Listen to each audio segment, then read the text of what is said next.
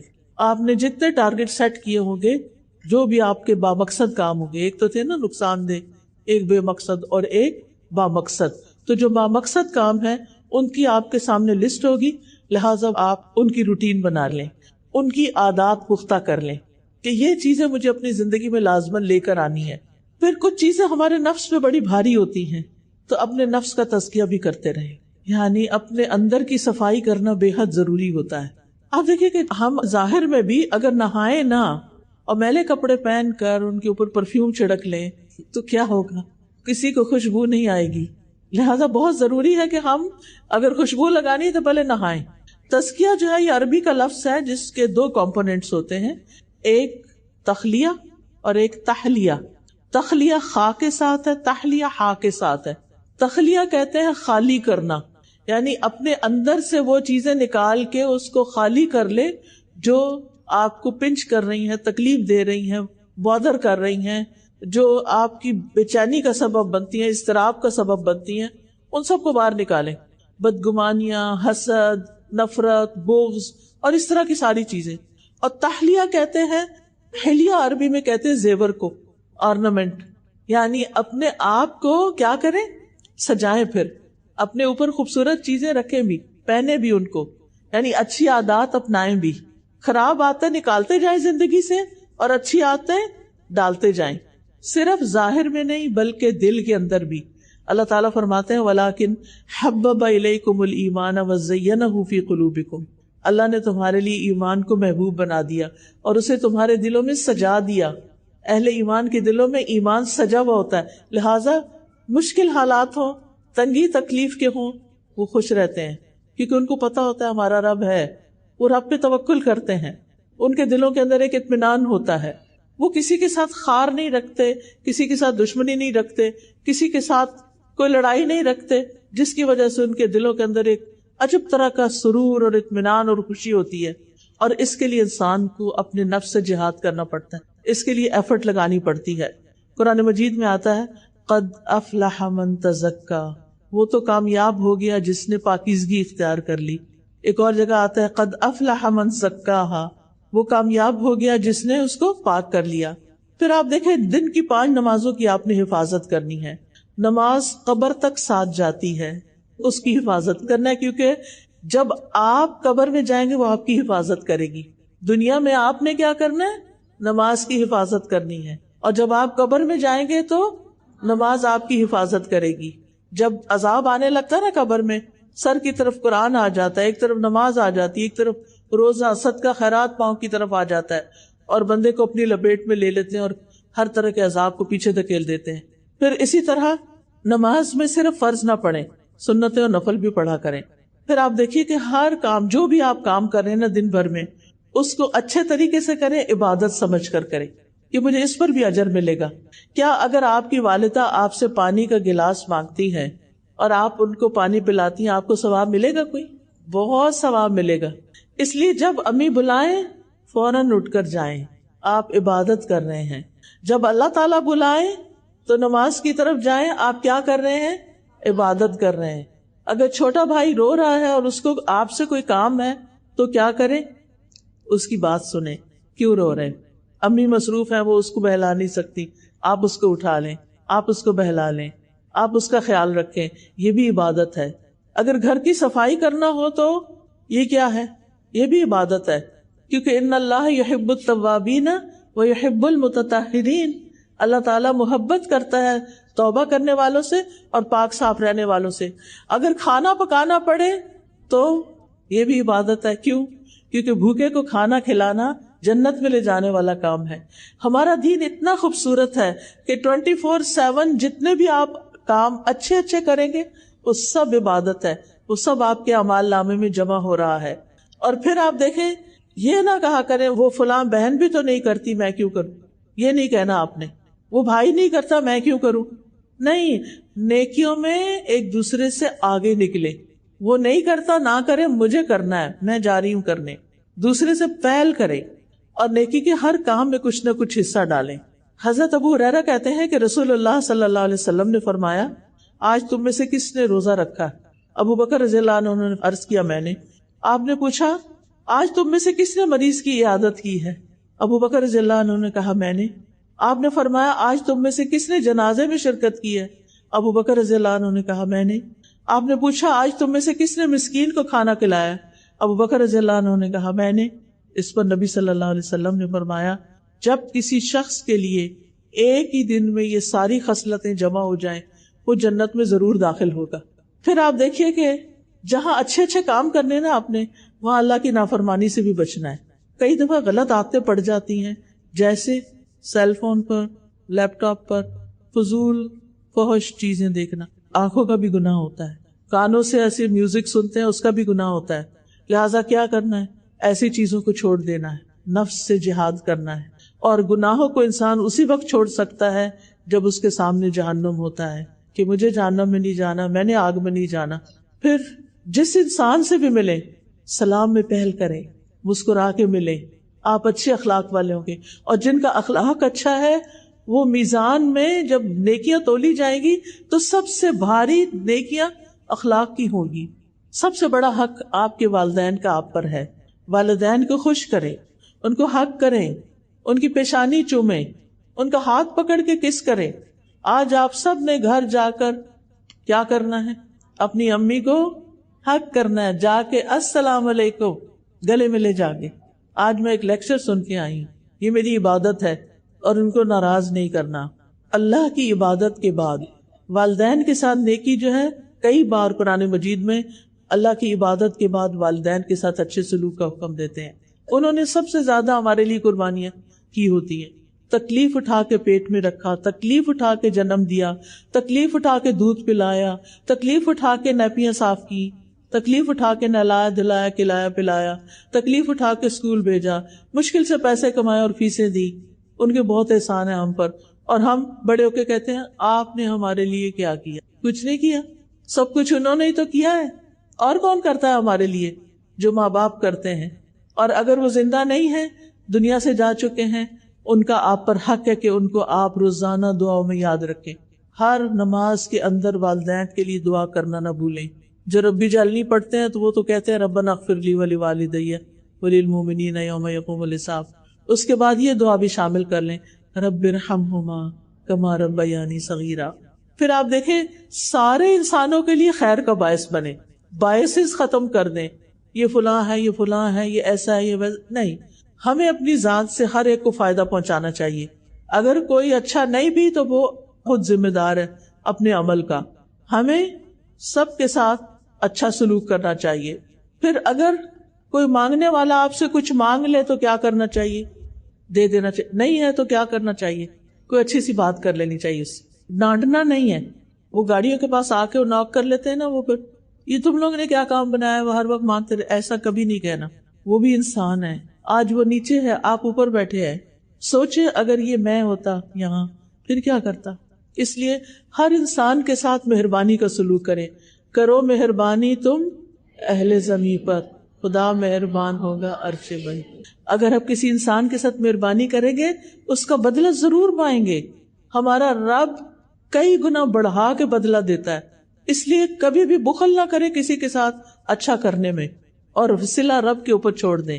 میں نے اس کا بدلہ اس سے لینا ہے۔ انسان کیا دے سکتے ہیں؟ انسان انسانوں کی محنتوں اور نیکیوں کا بدلہ نہیں دے سکتے، وہ رب ہی دیا کرتا ہے۔ اس لیے اپنے اعمال کو رب کے لیے خالص کر لیں۔ جہاں بھی ہو خیر پھیلانے والے ہوں۔ خیر الناس من ینفع الناس، اچھے لوگ وہ ہوتے ہیں جو لوگوں کو نفع پہنچاتے ہیں۔ حضرت عیسیٰ علیہ السلام کے بارے میں آتا ہے وَجَعَلَنِي مُبَارَكًا أَيْنَمَا كُنتُ، اللہ نے مجھے مبارک بنایا جہاں بھی میں ہوں۔ برکتیں ہی برکتیں۔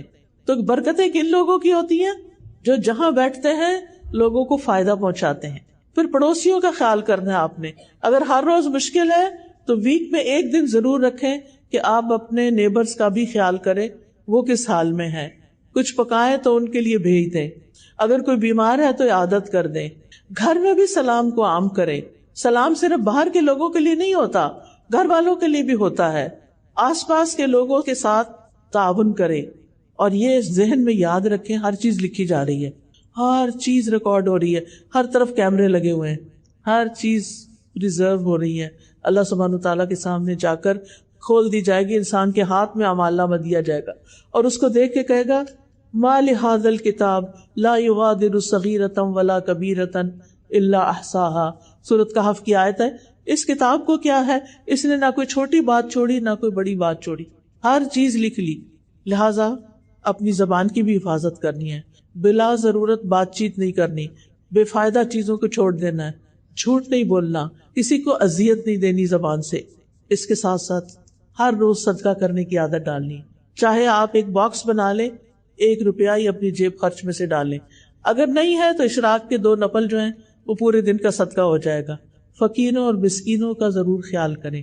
کل ہی میں ایک جگہ پر گئی ہوئی تھی جہاں انہوں نے جو جھگیوں میں رہنے والے بچے تھے ان کو وہاں سے نکال کر ان کے لیے اسکول بنایا, ان کے لیے مسجد بنائی, ان کے لیے پڑھائی کا انتظام کیا, ان کے لیے یونیفارم کا, ان کے کھانے پینے کا, ان کو وہ گھر بنا کر دے رہی ہیں.